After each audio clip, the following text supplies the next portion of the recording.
Morning, y'all. Good morning. Thoughts of the Anointed back yet again. I just was going through my stories on Instagram and this word hit me as I was looking at the story, and it was a clip by Oprah. It was like, that's why you need to surround yourself with people that motivate you and stimulate you and grow you, and that wants you to grow and that can help you grow. And you know what I'm saying, I'm gonna see if I can save the clip so I can put it in here too. The funny part about that is, I said, in your family, in my family, the people around me don't stimulate and grow me, especially if they know that, hey, if I stimulate and grow this thing and it grows far beyond my reach, that I can't reach out and touch it, use it, manipulate it in my will, then I don't want to nurture something that's going to outgrow me. I don't want to nurture and help something grow to the point where it no longer needs me. To the point of which that if let's just hypothetically say, if we live in North Carolina and you nurture and grow something and then it grows outside of the state to the point where it's in California, just as far as distance wise, you can't reach out and touch something in North Carolina. I'm sorry, you can't reach out and touch something in California that's in North Carolina. As far as like literally reaching your arms out and touching them, it's different when you're in the same house.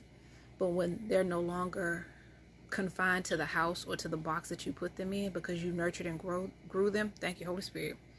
That's just like when you grow plants and stuff in the house, you have to repot them and resoil them to the point of which that they have to go outside. That's the only place where it's big enough to contain it, but at the same time, contain it in a sense of it has space to grow. There's no limit to what it can do when it's outside. But most people don't want to do that, especially when you have a close-knit family like I have.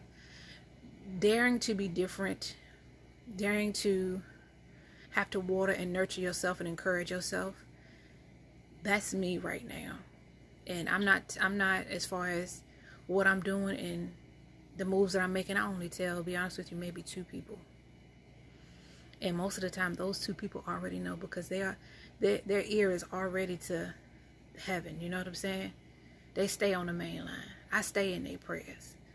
You know, family-wise, as far as blood, my dad and my auntie. There's one other person, but I'm affiliated with her by marriage. But even still then, like, I move in silence because if they find out that I'm growing something and I'm nurturing myself, they're going to want to be like, well, since you're growing and you're doing this, can you do this for me? Can you do that? No, I cannot want more for you than you want for yourself. You are not my responsibility. Unless you are a tax deduction of mine, you got me all the way up. Period. And oddly enough, even when I had the thought, because one of my other cousins, actually 2 of them, they have a clothing line, and one of them has a tracksuit line and hoodies and all that lovely stuff. He has his and I have mine, but I have not told him or told anybody that I have mine.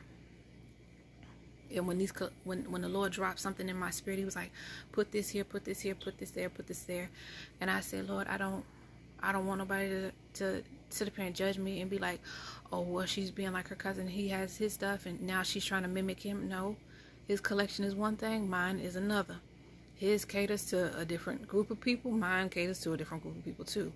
I said, and then I stopped to think, now who's really going to say that? Somebody that's beneath both of y'all, that's mad that they didn't think of it first, that they don't have the the drive, the tenacity to do it. Who's to say our whole family can't have their own individual clothing line and we're all successful? Matter of fact, if that's the case, that's just like why a whole lot of different bread makers make bread. Like, you go down a bread aisle, how many different brands of bread is there? How many different brands of ice cream is there? Like, really? That's just like, God forgive me. Another example. I don't care for Mrs. Paul's fish sticks. I'm a Gordon's. type of person. And that is if I eat frozen fish sticks. I said, now how much you want to bet? Y'all would be shocked to find out if Gordon's Fisherman, the man that's on that box, Mrs. Paul's, is his grandmama or his sister. Like, and I thought about that, but I don't know that for actual factual. I just thought that was funny. I said, Mrs. Paul's may have been his grandmother, and this just to revamp her recipe or whatever, or matter of fact, his other siblings could have had that. Matter of fact, I'm gonna go out and catch my fish. You know what I'm saying? Who's to say that because y'all are in the same business, y'all do have the same fish sticks, it's packaged different and it's marketed different, it's advertised different? Who's to say y'all can't be successful? But anyway, that was my anointed thought for today. Move in silence on a consistent basis.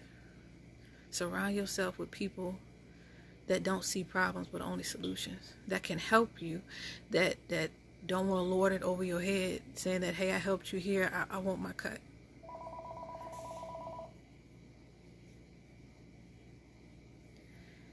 Y'all excuse my phone ringing. Thoughts of the anointed. Stay gifted and heavily lifted.